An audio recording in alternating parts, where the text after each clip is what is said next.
Single heart beat scan ఒక్క second లోనే world class 640 slide CT scan ఇప్పుడు మీ vista imaging Banjara hills లో. చదువు చాలా అవసరం. నేను చదివాను కనుక 11వ తరగతి వరకు చదివాను కనుక అందరు ఇదే అని అది కాదు. మళ్ళీ చదువు చాలా అవసరం, మీకు జ్ఞానాన్ని. నేను అదే చెప్తున్నా, మీ నాన్నగారు 11వ తరగతి ఫెయిల్ అయిన ఈ వ్యక్తి ఈరోజు ఇండియన్ సినిమాని వెళ్తారని అనుకోలేదు కదా అంటున్నాను. లేదు, అందరికి పరిచయం. అదే చెప్పేది, నేను నా ఈ స్థితిలో నేను ఉండటం ఆయన చూడలేకపోవడం నాకు బాధ కలుగుతుంది. మా అమ్మగారు కూడాను. అమ్మున్నారా? లేరిద్దరు చనిపోయారు. నాకే 68 ఏళ్ళు. ఇంకెక్కడ ఉంటారు అమ్మ నాన్న? ఉదయాన్నే వచ్చి ప్రేయర్ చేసుకుంటాం, మా అమ్మ మా నాన్నని తలుచుకుంటాం. అంటే మీరు క్రిస్టియన్ అని అన్నారని అడుగుతున్నాను. క్రిస్టియన్స్ ఎక్కువగా యేసు ప్రభుని తలుచుకుంటూ ఉంటారు.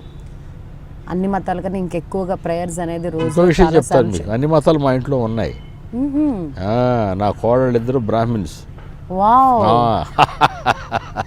అసలు నేను ఎవరు పూజ, మా కోడలు అక్కడ పూజ చేసుకుంటూ ఉంటుంది, గంటలు కొట్టుకుంటా టింగ్ టింగ్ టింగ్ అని. ఓకే, ఎవరిది. నా మిత్రులు కూడా చాలామంది హిందువులు, నాకు ఆ వ్యత్యాసం లేదు. నా మిత్రులు కూడా నా లేదు. చాలామంది బ్రాహ్మణ్స్ ఉన్నారు, చౌదరులు ఉన్నారు, రెడ్లు ఉన్నారు, నాయుళ్ళు ఉన్నారు, అందరూ నా మిత్రులు. అదే నేను అడిపోతున్నా, మన క్రిస్టియన్ కమ్యూనిటీలో కొంచెం ప్రార్థనా సమయం అనేది రోజులో ఎక్కువ సార్లు ఉంటుంది కదండి, ఎక్కడున్నా చేసుకుంటుంటాం అని చెప్తూ ఉంటారు. నాకు అలా నచ్చదు, అంటే నచ్చదు, నా అభిప్రాయం చెప్తున్నాను. సరే, వన్స్ ప్రేయర్ చేసుకుంటే దేవుడు అనేవాడిని స్మరించుకో చాలు. దానికి అట్టహాసం ఆర్భాటాలు అక్కర్లేదంట. ఫర్ ఎగ్జాంపుల్, దానికి జీసస్ క్రైస్ట్ అనేవాడు ప్రేయర్ చేసుకోవడానికి కొండ మీదకి వెళ్ళి శిష్యులందరినీ కింద పెట్టి ఆయన పైకి వెళ్ళి సైలెంట్గా ప్రార్థన చేసుకొని వచ్చాడు. ప్రార్థన అనేది పక్క వాళ్లకు అంతరాయం కలిగించకూడదు అని నా ఇది. అంటే మరి ఈ కమ్యూనిటీలో ఎక్కువగా ప్రేయర్ మీటింగ్స్ పెడుతున్నారు, తప్పే. మైకులు పెట్టి ఓ కేకలు అరుపులు, అది నాకు ఇష్టం లేదు. వెళ్ళను అక్కడికి, ఇంట్లోనే ప్రేయర్ చేసుకుంటాను నేను. మా గుంటూరులో ఉంటే ఎప్పుడైనా చర్చికి వెళ్ళేవాడిని ఇదివరకు. సైలెంట్గా ఉన్నప్పుడు ఒక్కడనే వెళతాను, కొద్దిసేపు దేవుడి దగ్గర నుంచొని ఆయనతో మాట్లాడి వస్తాను. సినిమా రంగం కాకుండా మామూలు ఫ్రీ టైంలో ఉన్నప్పుడు వేటి గురించి ఆలోచిస్తుంటారు? ఏం ఆలోచించినా, టీవీ చూడడము, పేపర్ చదువుతాను. షూటింగ్ అయితే పేపర్ చదువుతాను, టీవీలో న్యూస్ చూస్తాను, సినిమాలు చూడను. చూడను, మీకు తెలియదేమో. నేను నమ్మట్లేదు. బాలచంద్ర గారు కూడా తిట్టారు, సినిమాలు బాగా చూస్తావారంటే ఎప్పుడన్నా చూస్తాను. ఎందుకు అలా? నాకు ఎవరో ఎన్టీ రామారావు గారు నచ్చుతారు, వేరే చూడను. లేదా నా సినిమా ఇండస్ట్రీకి వచ్చాక చూస్తావా అని అడిగారు. సినిమా చూడకపోవడం ఏంటి? అది తిట్టారు నన్ను చాలా మంది. సినిమా మీద బ్రతుకుతూ దాన్ని సినిమా చూడడం అంటారా అంటారు. మరి నాకు మొదటి ఫీల్ అవుతారేమో ఈ మాట విని. అంటే నా అభిమానం చాలా స్ట్రాంగ్. అలా ఫీల్ గారు నన్ను అభిమానించేవాడు మామూలు వాడు అయి ఉంటాడు, చాలా గట్టివాడు అయి ఉంటాడు. అలా ఫీల్ కాడు, అలా అభిమానిస్తారు నన్ను. న్యూస్ చూస్తారా? అమ్మా, న్యూస్ చూస్తాను, సినిమాలు కూడా చూస్తాను. నచ్చిన సన్నివేశం ఏదైనా ఉంటే చూస్తాను. పాత సినిమాలు, కొత్త సినిమాల్లో కూడా ఎక్కడైనా మీలాంటి వాడు ఎవరైనా చెప్తే అదే సినిమాలో సన్నివేశం బాగుందంటాయా అంటే. ఇప్పుడు పాటలు వింటున్నాం, థియేటర్స్కి వెళ్ళరా మన తెలుగు పద అస్సలు వెళ్ళను.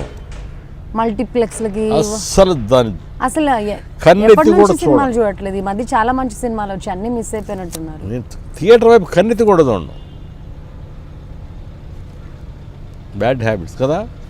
It's not bad habit. ఈ హీరో, ఆ సపోర్టింగ్ క్యారెక్టర్ ఎవరు ఏంటి, ఇప్పుడు మీ నెక్స్ట్ ఈ మూవీ ఈ పలానా కొత్త అబ్బాయి సార్ మనల్ని క్లిక్ అయ్యాడు, ఆయనతో చేస్తున్నారంటే కనీసం వాళ్ళ గురించి అవగాహన ఉండాలి కదా. ఎందుకు అవగాహన? దర్శకుడు చెప్తారు మనకి, అంతే. పక్కన వాళ్ళ గురించి తెలుసుకోవాల్సిన అవసరం లేదు. మన వంతు కార్యక్రమం. జీవా గారు ప్లీజ్ నిజం చెప్పండి, మీరు లాస్ట్ చూసిన సినిమా ఏంటి? నిజమమ్మా నేను చెప్పేది. సరే, లాస్ట్ చూసిన సినిమా ఏంటి? గుర్తులేదు. నీ సినిమా పరిపూర్ణ ఏ సినిమా పూర్తిగా థియేటర్కి వెళ్ళను. సరే, మీరు లాస్ట్ పోయిన సినిమా, థియేటర్లో చూసిన లాస్ట్ సినిమా. థియేటర్కి ఏదో పుట్టక ముందు పేరు చెప్తారేమో. ఎన్టీఆర్ ఎన్టీఆర్ గారిది, నాగేశ్వరరావు గారి చూశాను. నిజమే, ఇండస్ట్రీకి వచ్చాక సినిమాకి వెళ్ళను నేను. ఇప్పుడు మీరు నటించిన సినిమాలు కూడా గులాబీ, మీరు థియేటర్కి వెళ్ళలేదు నిజంగా. నేను విను చెప్తాను. గులాబీ అంటే గుర్తొచ్చింది. గులాబీ సినిమాకి మా ఆవిడని తీసుకుని వెళ్ళాను, రావమ్మ అని, గుంటూరులో థియేటర్. మా ఆవిడ నేను పక్కన కూర్చుంటాం కదా, థియేటర్ ఓపెనింగ్ షాట్ ఒకటి ఉంటుంది. అందులో ఒక సన్నివేశం, ఒక అమ్మాయి నేను అమ్మాయిని అమ్మేస్తూ ఉంటాను విదేశాలకి. ఆ పక్కన ఒకరు తప్పు కదమ్మా అలా చేయటం, నువ్వు ఎందుకు అలా చేసావు అని మాట్లాడుతూ అగ్గిపొరలాడు గీసి చేస్తున్నాను. ఆ సన్నివేశం రాగానే మా ఆవిడ తెర మీద చూడటం మొదలేసి నన్ను ఇట్లా చూస్తుంది. చూస్తా సన్నివేశం అయిపోయింది, కాల్ చేశాను ఆ అమ్మాయిని. మాడు పక్కకి మెల్లగా ఇట్లా జరుగుతున్నాడు పక్కకి. ఆవిడ మేడం బుధం మీద చేసి ఇట్రా సినిమాలే అది కూర్చో అన్నా. రెడీయా? 68 years కదా, ఇంకా యంగర్గా కనిపిస్తున్నారు. అది మీ దృష్టి లోపం. నా దృష్టి లోపమా? మంచి ఫిజిక్ మెయింటైన్ చేస్తున్నారు, యంగ్గా కనిపిస్తున్నారు. రోజు మందు కొడతానమ్మా, సిగరెట్ తాగుతాను, పరిపూర్ణంగా ఆస్వాదిస్తాను ఆనందాన్ని. ఇప్పుడు నేను smoking and alcohol is injurious to health అని వేసుకోవాలా? దొరికావు ఇప్పుడు, చూడండి ఇప్పుడు బాగా దొరికారు నాకు మీరు. ఆరోగ్యానికి హానికరం లేదా ప్రాణానికి హానికరం కదా సిగరెట్లు. వీళ్ళకి అసలు బుద్ధి ఉందా? ఎలా అంటే తల్లి, సిగరెట్ వలన మీ ప్రాణానికి హాని అన్నప్పుడు నిషేధించరేంటి అంటే, నిషేధించి దీన్ని కంట్రోల్గా తాగని చెప్పడం కూడా వాళ్ళ వంతేనా? విషాన్ని ఇచ్చి కంట్రోల్గా వాడంటే అదేంటి? అది ఎక్కడ న్యాయం? మందు ఆల్కహాలే. మీరు అసలు అమ్మకుండా చేయండి, మార్కెట్లో రిలీజ్ చేసి 2 పెగ్గే తాగండి అంటే మానసికంగా బలహీనుడే మందు కొడతారు కదా, అంతవరకు కరెక్టేనా? అసలు అలవాటు లేనివాడు అది వేరే విషయం, పక్కన పెడదాం.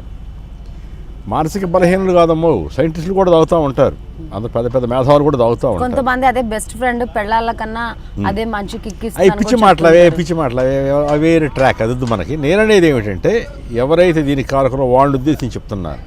మందు నీకు ప్రాణానికి హానికరం, నేను తాగే సిగరెట్ కూడా రాస్తారు.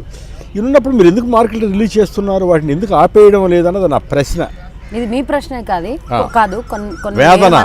ఇది ఏ రూపంలో చేరినా నాకు వాళ్ళకి దీనికి సమాధానం చెప్పాలి.